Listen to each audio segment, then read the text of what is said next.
how do you pass the social science subtest of the Elementary Education K-6 exam? What are the big concepts you need to know? Do you know them? My name's Scott Roselle, and in this video, I'm gonna break down the exact major concepts you need to know to pass the social science subtest of the FTCE Elementary Education K-6. Now, I know that's a mouthful, but I wanted to make sure you knew specifically that this was the video you needed to watch. At 240 Tutoring, we make the best study guides possible for the FTCE exams. And the way we do that is to research exactly what's going to be on the test so we can get all the information together, write the best practice questions, create the best flashcards you need to pass. And in this video, I'm going to break down those big concepts that you have to know to pass the social science subtest of the K-6 exam. Are you ready? Keep watching. Now, you'll have 65 minutes to answer the 55 multiple choice questions on the social science subtest. And the social science subtest can really be broken down into 5 distinct areas: instruction and planning, history, geography, government, economics. So let's start with instruction and planning. This section includes knowing how to plan for and teach the social sciences. It also includes things like knowing the best resource and best assessments to use for any given class for any different time. And this section makes up 19% of the overall social science subtest.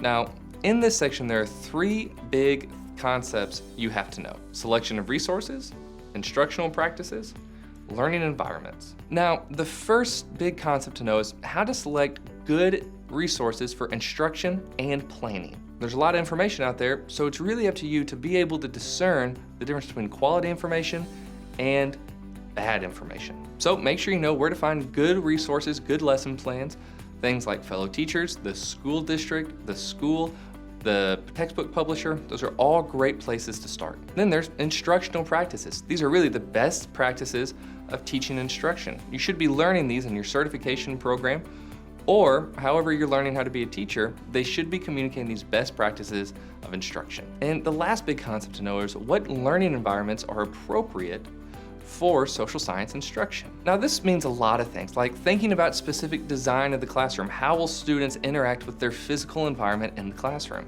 What's the best place for a location to do lessons? What's the best resources to use for a specific lesson? And ways to incorporate the community within your social science lessons. Now, I'm going to elaborate on all this just a little bit more in the specific concept section. Now, the first specific concept to know is a complex informational text. Now, complex informational texts are really things that you have to incorporate in your lesson and your resources that are complex. These are things that require a higher critical thinking skill from students, like works of nonfiction or original source documents. And it's your job as a teacher to be able to present these texts to students and help them navigate so they can begin to think critically about the social sciences. Now, as I said before, I do want to elaborate a little bit more on the learning environments. Like the first one is the physical design of your classroom matters. What's the lighting like? Where are your posters and organizational materials? How are students seeing the information you're presenting? You need to make your classroom comfortable, inviting, and safe so that all students feel comfortable learning. Now, that may seem like common sense, but the small things matter, and they're gonna matter on the test. And another way to think about learning environments is bringing people from the community into the classroom to discuss the social sciences. Professors at local colleges, firefighters, police, nurses, politicians, people that have insight into the real-world application of the social sciences. Now, the next section on the test is going to be history. And history is mainly about history. And history is really the study of human events in the past. And on the test, you're going to have history broken down into world history, US history, and Florida history. So you need to know what human events from the past had a significant impact really on the world, the US, and specifically the state of Florida. It makes up about 26% of the test, and it can cover a lot of information. So the biggest encouragement and hint I can give you is to know the cause and effect and kind of the narrative of history. Various narratives to know is the history of Western thought throughout the world. An important narrative to know for US history is the revolutionary narrative, from how we went from a colony of Britain and happy colonists to just in a matter of a few years, a full-scale revolution, taking up arms against Britain in declaring and fighting a war to gain our independence. Two other good narratives to know for US history is the Civil War and then the Progressive Movement in the early 1900s. And then for Florida, you really need to know important characters like Ponce de Leon and Andrew Jackson's kind of fight against the Native Americans in Florida, and really how Florida fit into the larger narrative of the United States even before it was a state. So make sure you familiarize yourself with those historical narratives. Now, there are a few specific things to know throughout history that are likely to come up on the test. One is the plague in Europe. From about 1348 to 1350, the plague known as Black Death swept across Europe and wiped out, by some estimates, up to 1/3 of the population. When 30 to 60% of an entire population on a continent dies, it's a significant impact in world history, especially when that continent is the intellectual and ideological roots of the United States, because that's the country we live in. The next specific concept to know is Jamestown. Jamestown was the first semi-successful settlement in America, and it was founded in Virginia. Another specific concept to note, it might seem small, but it's very important, is the Articles of Confederation. It was the first governing agreement between the colonies, the states of the Americas, and it predates the US Constitution. And finally, make sure you're aware with the civil rights movement in the 1960s led by Dr. Martin Luther King. This movement sought to end the racial and systematic injustices against African Americans in the United States. And look, in those first two concepts, the instruction and planning and history, we covered a lot of content, and I gave you a lot of things to know. Now, if this seems overwhelming, please don't panic just yet, because as I said at the very beginning of the video, we have a great study guide specifically for this exam that's gonna take you through each and every concept, give you the information you need to know, and give you hundreds of authentic practice questions and practice tests. So if you're ready to start studying, go to 240tutoring.com, go navigate to the Elementary Education K-6 Social Science Subtest Study Guide, subscribe, you'll get access to all the K-6 study guides for one monthly low price, and you can begin studying and passing this test today. Now, the next concept we're gonna be talking about is geography. And geography is really your knowledge about the Earth and its people. Now, whereas history is just the study of human events throughout time, geography is much more the relationship of the Earth and people and how those two interact with each other. And the biggest question in geography is, how does the geography of a various region in the Earth affect human behavior? So how does the geography of the Himalayas affect people living in the Himalayas? How does it affect the Tibetans? How does the geography of the Nile River affect Egyptian civilization? How does the geography of New York and New England affect individuals living there? One way to think about it is geography tries to answer the question, why was every major city founded before 1900 located next to a large body of water or a freshwater river? So once you understand that question, that the purpose is really understand, why do humans interact with the Earth the way that they do, and how does the Earth impact human behavior, you'll be well on your way to understanding how geography is gonna be represented on the test. So here are a few specific concepts to know about geography for the test. The first is the 6 essential elements of geography, and these are the world in spatial terms, like the location of things, places and regions, which is really features of a given location, physical systems, natural features and the changes that they make, human systems, how humans affect places, environment and society, really how humans affect the environment and vice versa, and uses of geography. So be familiar with those 6 essential elements. The next one for geography is maps. Because large areas across the Earth are very hard for individuals to conceptualize and visualize just standing somewhere, geographers make maps. And they use these maps and these globes to better understand, represent, and learn about the world in which we live. And geographers have made many different kinds of maps. They've made various maps like physical maps, political maps, topographical maps, climate maps, economic or resource maps, and thematic maps. So make sure you know the differences between those and also characteristics of a map, like what a legend is or what a compass rose is. And just as a freebie, the Central Intelligence Agency has this thing called a World Book, in which they've made maps all across the world that they use for their own resources, but it's also public domain. So go ahead and Google CIA World Book, and if you need any maps for your classroom, it's a fantastic resource. Another specific concept of geography is climate. And climate's really the average weather for a given place, perhaps at a given time. And there are 10 distinct climates on Earth. Those climates are tropical rainforest, the savanna, the desert, the Mediterranean, humid subtropical, the marine, the humid continental, the steppes, the taiga, and the tundra. Each one of those climates has its own characteristics and impacts humans in different ways. Researching each one and kind of familiarizing yourself would be very important for the geography section of the test. And the last major concept to know is really the overarching concept, which is human-environment interaction. And this is really just understanding the ways humans and the environment interact and affect one another. And the last concept we're going to talk about is globalization. And globalization really refers to how individuals across the world interact using technology and other forms of communication. Now, there's a lot of benefits to globalization, and there comes a lot of concerns. So make sure you're familiar with the pros and the concerns of globalization. The next section we're going to cover is government. Now, government really deals with the rules and the people and the laws that govern the land. So no matter where you go on Earth, there's rules, processes, and general laws that dictate what humans can and cannot do. All this combined with the people that make them is called government. And government's going to make up 20% of the social science subtest. So let's talk about a few big concepts that are going to come up on the government section of the exam. The first one, just simply major political ideas. Now, these are ideas that across the world have had a significant influence on government. They're things like natural law, common law, natural rights, and the social contract. So research each one of these and make sure you understand what it is and how it impacts government and the people who run it. The next are the different forms of government. There's a lot of ways that people can come together to make rules or be ruled over by someone. Now, the popular or the most common forms of government are monarchy, oligarchy, direct democracy, communism, republic, and socialism. So make sure you're aware of each one of these and how they interact, and make sure you know if the United States is a direct democracy or a democratic republic. It's going to be very important on the test because you need to know what kind of government you live in. Another big concept that's going to come up on government is the United States Constitution. Now, the United States Constitution is important for many reasons. One, it's the foundational document of the United States of America's government. It is the rules by which the government can act and operate.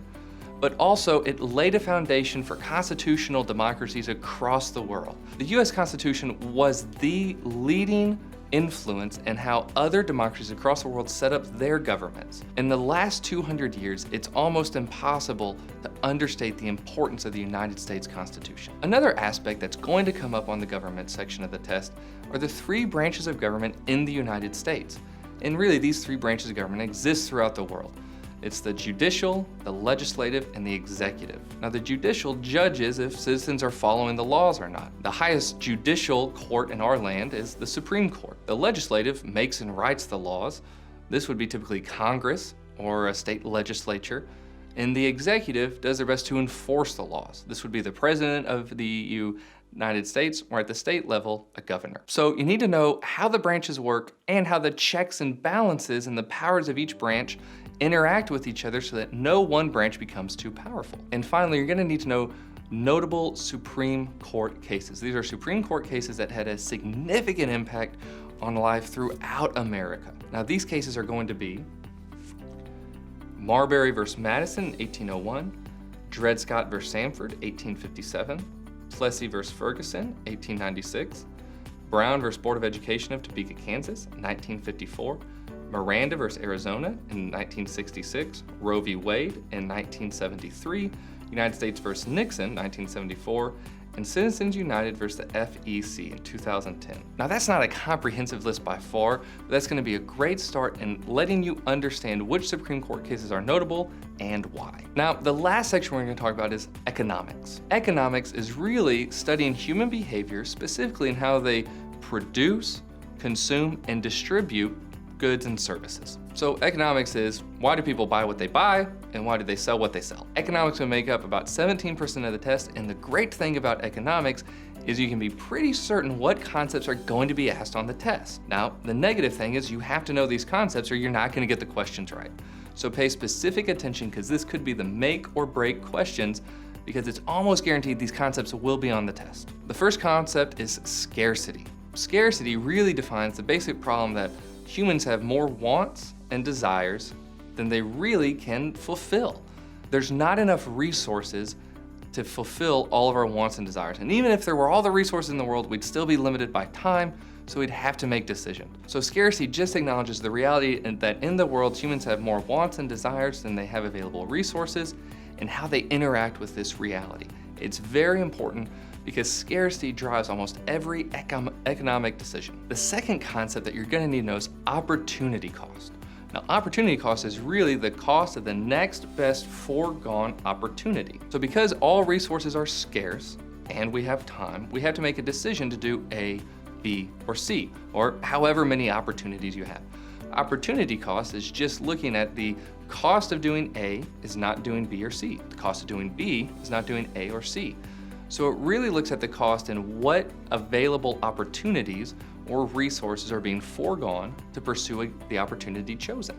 It's incredibly important in economics, and it's built upon scarcity, so those two go hand in hand. The next concept is going to be supply and demand. And in simple terms, supply is just how much of a good is available, and demand is how much of a good is desired. There are a lot of factors that affect supply and demand, and it gets really complicated very quickly. But it's one of the foundational concepts of economics, and it's going to come up on the test.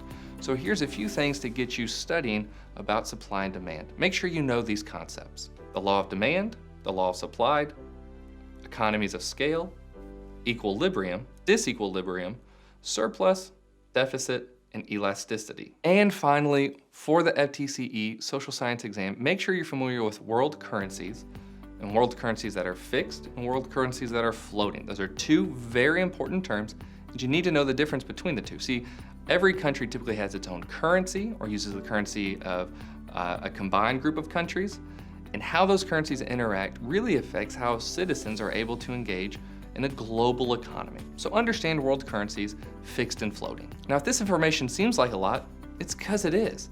This test will allow you to teach social science from kindergarten to 6th grade, and there's just so much content that can be covered. The state wants to make sure that you are up to speed on all these social science ideas and concepts. So if you feel overwhelmed, or if you need some very targeted studying, get a 240 Tutoring study guide. Go to 240tutoring.com, find the Social Science K-6 subtest study guide, and we're gonna give you all the instructional content you need. We're gonna break down everything we discussed in this video and more. We're gonna give you hundreds of authentic practice questions and flashcards, so you are prepared for everything you need to know to pass this test. Now, I'm gonna give you just a few questions to give you an idea about how questions on the test will be asked and kind of the way in which you need to know information. The English desire for colonies in the Americas was directly influenced by A, King James signing the Magna Carta, B, mercantilism and the creation of joint stock companies, C, the civil war between the Roundheads and the Cavaliers, or D, Parliament's increasing power during the 16th and 17th centuries. Now make sure to read the question thoroughly. You can pause the video if you need to. I'm gonna go ahead and give you the correct answer and the explanation. The correct answer is B. Many colonies were founded with permission or at the request of the king, using joint stock companies, so that under the economic idea of mercantilism, these colonies would be for the economic gain of England. Question 2. The climates of places at the same latitude can vary depending on whether there are high mountains nearby because A, the mountains are a long distance from the ocean influences, B, the orographic effect of lowering the temperature with an increase in elevation, C, the passages of weather fronts tend to avoid mountains, or D, the mountains receive less insulation. The correct answer is B. As one moves away from the Earth's surface and with an increase in elevation, the air becomes less dense. The thin atmosphere allows the sun's rays to pass through, warming the surface. Cold nighttime temperature is caused by heat loss through radiational cooling. The temperature decreases with an increase in elevation at 1 degree per 300 feet rise in elevation. For example, the capital of Peru in the Altiplano, which is located very near the equator, has very low average temperatures. Question 3. According to the map above, which region was the first to be gained in the unification of Italy? A, Rome, B, Venice, C, Genoa, D, Florence. The correct answer is C. The Kingdom of Sardinia was created in 1859, indicated by the vertical lines in the area of Turin and Genoa. During the debates leading to the ratification of the United States Constitution, many Americans were concerned the Constitution did not explicitly protect the individual's rights and liberties. To address these fears and encourage the ratification of the Constitution, which of the following was ratified? A, the Articles of Confederation, B, the New Deal, C, the Bill of Rights, D, Article 1, Section 8. If you do not get this answer correct, you should really go through and read basic American history, as this is a foundational and important question. Correct answer is C. The Bill of Rights is the first of 10 amendments to the Constitution. Question 5. A 6th grade teacher shares a graph with the class that shows how holiday decorations are substantially cheaper to purchase in January than in December. The teacher is most likely using the activity to demonstrate which of the following economic principles: A, opportunity cost, B, supply and demand, C, cost and benefits, D, inflation. The correct answer is B. The teacher is highlighting how the price of an item depends on the demand for the item. Holiday decorations are not high in demand in January, so stores reduce their prices to clear out inventories. If stores did not reduce their prices, then it's likely that items would not be sold. And if you need a study guide, go to 242nerd.com. We have a 48-hour no questions asked refund policy, so even if you don't like it, it's risk-free. If you have any questions or concerns, just leave a comment below. We want to make sure that we help you out any way we can. Subscribe to the video if you liked it. To 1, let us know that you liked it, and 2, so we can keep creating future videos like this for teachers like you.